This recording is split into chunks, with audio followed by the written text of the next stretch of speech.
Hi, this is Wendy Carson Smith. Thank you for joining me today to discuss the Presidential Executive Order on Competition and how it impacts nurses. I'm waiting to see who's coming on. Hope some of you will join me.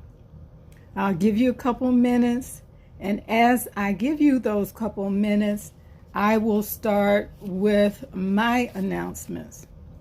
First of all, this live presentation is being sponsored by Let's Talk Nursing Now, LTNN, and the Nursing Law, Policy, and Practice, Nursing Law, Policy, and Regulation group on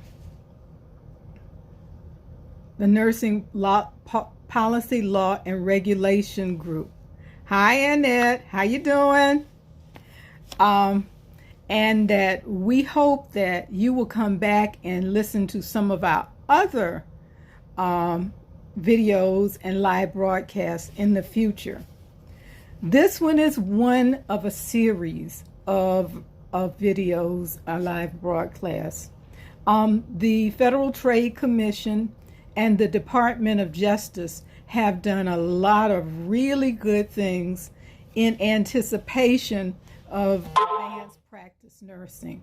We want to make sure that all nurses, nurse practitioners, and advanced practice nurses understand exactly how this history has developed. It started not just in this administration, but instead it started with the Obama administration and many of its advanced practice efforts. Our series will include using the Affordable Care Act for insurance credentialing purposes for advanced practice nurses. How do we use the North Carolina Board of Dental Examiners versus the Federal Trade Commission to change Board of Nursing regulation? And then this third one is about competition and the regulation of APMs, a monograph which was developed by the Federal Trade Commission, and how do we use it to address advanced practice nurses and nurse competition. I want to tell you a story about how all of this occurred. As I mentioned earlier, this is not just happenstance that President Biden came forward with this executive order. When we were working on the Affordable Care Act under the Obama administration, we went back and forth on antitrust, anti-competition provisions to include within that act to jumpstart advanced practice nursing. And many of them were knocked out in various iterations of the bill. However, there is included a provision which amends the Social Security Act as well as the CMS regulations, which prohibits discrimination against any health provider who can provide the same services as a credentialed provider. That was placed in there, and frankly, it has been lost, I think, in many instances because so few people know it's there and so few people know how to get it included in the regulations. After the Obama administration did this work and put this in the law, under President Trump, the Department of Justice, the Department of Labor, and the FTC came forward with a report on competition. I think it was in 2018, which specifically address barriers to competition for advanced practice nurses and which made recommendations that such barriers be removed. Those barriers were supposed to be removed no later than October of 2020.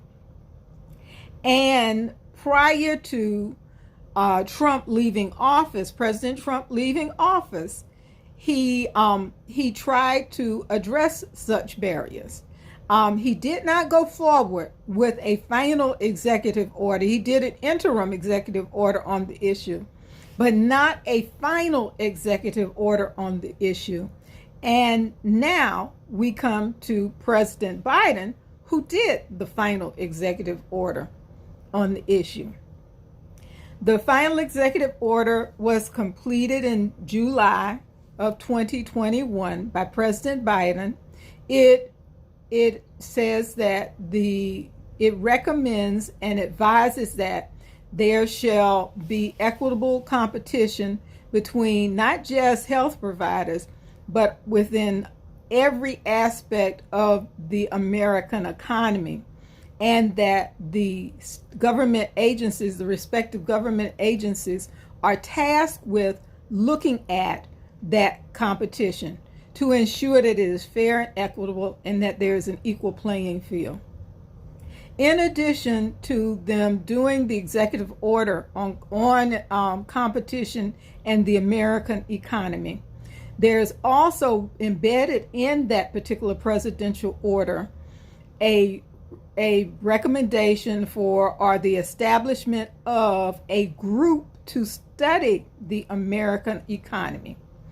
And in that group's missive is the responsibility to address issues related to economy and the government.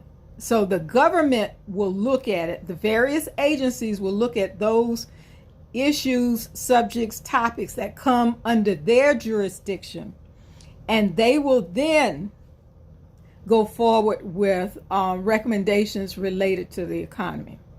Now, many say, oh, this is nice, it's wonderful, but what does it do for me?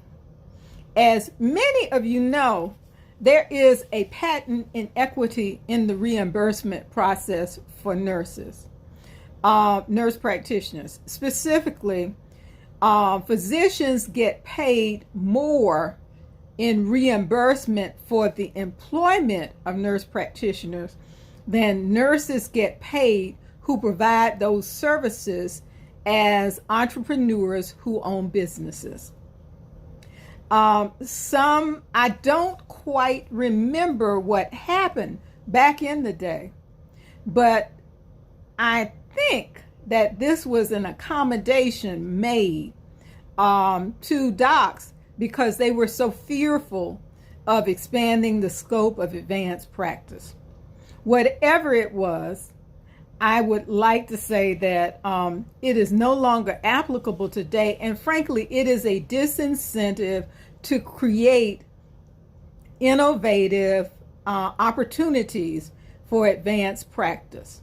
With nurses not receiving adequate reimbursement, with them also having to deal with collaboration, protocol, or supervisory agreements in states where there's not full authority, it is hard to get a nurse to come into the system and to set up a practice. Frankly, if I was a nurse and I had those types of disincentives out in the universe, I would not want to set up an independent practice. With that said, all of these actions taken by the federal government are precursors to help you address those types of anti-competitive behavior. So we'll look at the ACA, their credentialing provision, We look at the North Carolina Board of Dental Examiners versus FTC. They specifically address this issue. We also look at the competition and the regulation of APNs, the FTC report, and we also look at subsequent opinions rendered by the FTC to state legislatures about advanced practice regulation. All of them clearly say remove the barriers to practice, allow nurses to practice in the same manner, but they don't quite address reimbursement. That is what this executive order will do. Now, I know I get calls and I get inquiries all the time about how do you do it. Let me roll back myself because I keep forgetting to introduce myself. I think all of you know me, like Annette and Ann, you all know me, but I'm Wendy Carson Smith. I am an attorney who has worked on nursing issues for over 30 years. More importantly, I've worked on advanced practice issues for that time. And I was one of the first persons to actually utilize the FTC opinion process to bring nurses, the nurse practitioner, advanced practice nursing competition issues into their screen so that they would address those issues. So what we want to do is we want to go back and look at how do we use all of these wonderful, wonderful tools to address the issues. As I said, I get calls all the time. And the calls are interesting because everybody is so worried about engaging an attorney to address the issues that they don't look at the probability for success related to those issues. Let's talk about how we get to those issues. For example, I received a call from a nurse who was working on an issue in Virginia where she had a clinic and the clinic refused to pay her for primary care examinations. She was one of 3 or 4 providers in that area, but they were steady losing providers. And we could not get her to move forward, push out there, and address the issue. Now, the FTC wants these cases, but they want them well developed when they come in there. They don't just want you to say, oh, I've got this problem. Can you help me with the solution? You have to show, first of all, that you are competing at the same level with your physician provider. That's the first thing. And the second thing you have to show is that you have an economic disadvantage in that particular area. Now, I'm doing some blogs as well as the podcast on the issues, so I want to write about how do you prove you are a competitor, because it is something that I don't think I can accurately address online. But that is one of the first things we have to do. You have to look at the geographic area that is the area in which you compete to show that there is anti-competitive behavior in that area against you. So, for example, let's say I would take the area of Charlottesville, entire area, and let's say the hospital did this. I don't know if they do or don't, but let's say UVA Hospital did not allow nurse practitioners to follow their clients who are in independent practice. And they allowed every other physician in town to follow that practice. Then that would be a barrier, a clear barrier to competition. We want to make sure that we can address those issues and address them in that type of fashion. Now, how do you do that? You bring in an economist. Now, not Wendy, the lawyer, but you bring in a lawyer with the economist to prove that there is anti-competitive or antitrust conduct there. How do we know that's the way it is done? Well, first of all, the FTC now tells us about it. But back in the day, 30 years ago, I think, Inhibit versus Nurse Midwifery Associates, an FTC case that was one of the first cases brought related to nurse practitioners. There were nurse practitioners working in the area, had a nurse practitioner practice, but could not get credentialed at the hospital. They needed a supervising doc to bring them in for credentialing. None of the docs affiliated with the hospital chose to bring them in as a partner. So, in short, they could have their clinic. The clinic could be set up. The docs that they needed, because this case was in Tennessee, they were properly supervised. They could be supervised. But they could not get anyone to grant them privileges. So these nurse midwives had to transfer their patients to docs for delivery.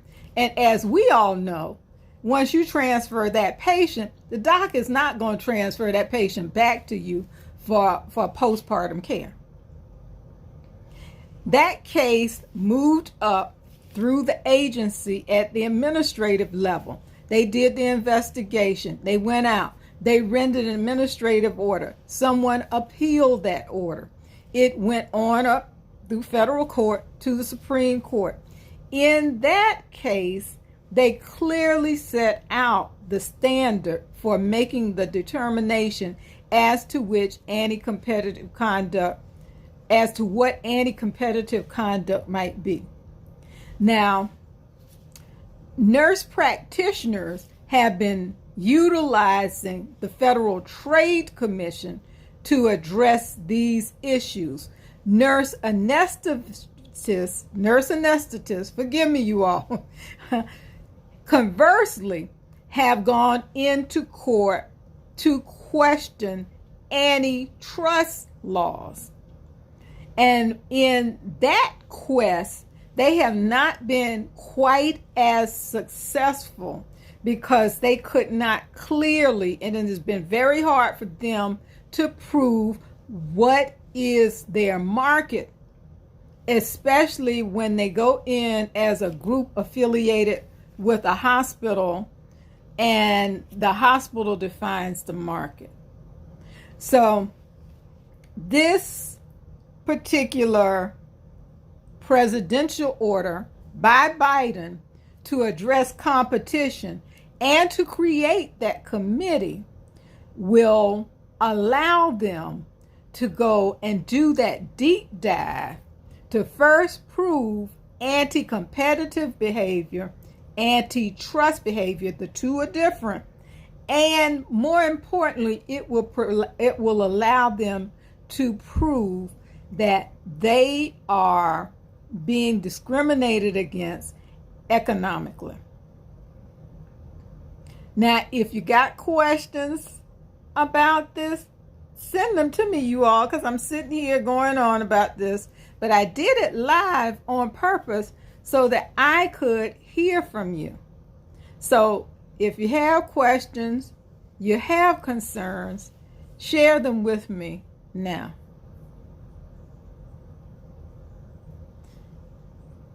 And I know you there, and I know you always asking me questions online. This is a perfect example of a time when we can sit and talk.